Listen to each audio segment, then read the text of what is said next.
বাংলাদেশের শিক্ষা প্রতিষ্ঠান মানে স্কুল বন্ধ রেখে 3 দিন বন্ধ থাকবে, 3 দিন বাসায় তারা অনলাইনে ক্লাস করবে।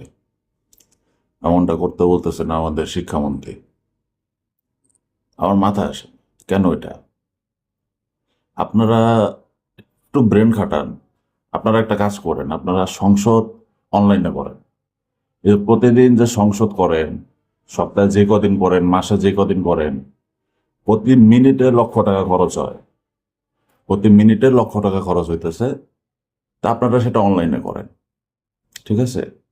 আর একটা কাজ করবেন, সেটা হইতেছে এই যে মতিঝিলের যত ব্যাংক অফিস যা আছে না, এগুলো সব এসি গুলো বন্ধ করে দেন। বন্ধ করে দেওয়ার পরে ওখানে ফ্যানের সিস্টেম চালু করেন, তারা ফ্যানের নিচে বসে বসে অফিস করবে। শুধু মতিঝিলের যে কটা এসি চলে এগুলো যদি বন্ধ করে দেন, তাহলে পুরো বাংলাদেশের যত স্কুল আছে এগুলো দিব্যি চলবে, বন্ধ করা লাগবে না। আর একটা সেন্স আছে, একটা ক্লাসে কয়টা বাচ্চা থাকে, কয়টা ফ্যান থাকে? একটা ক্লাসে নর্মালি 4টা ফ্যান থাকে, ধরুন 5টা ফ্যানই থাকে। তো একটা ক্লাসে 40 থেকে 50টা বাচ্চা বসে ক্লাস করে 4টা ফ্যানের নিচে। তো এই বাচ্চাগুলো যদি বাসায় বসে বসে ক্লাস করে, তো এই বাসায় বসে ক্লাস করলে তারা কি ফ্যান ছাড়া ক্লাস করবে? ফ্যানের নিচে বসে বসে তো অনলাইনে ক্লাস করবে। তা 60টা বাচ্চা যদি থাকে, 70টা বাচ্চা যদি থাকে, তাহলে 70টা বাসায় বসে বসে তারা ক্লাস করবে, তাহলে 70টা ফ্যান চলতেছে, তাহলে তো খরচ আরো বেশি হইল। একটু কমন সেন্স নাই?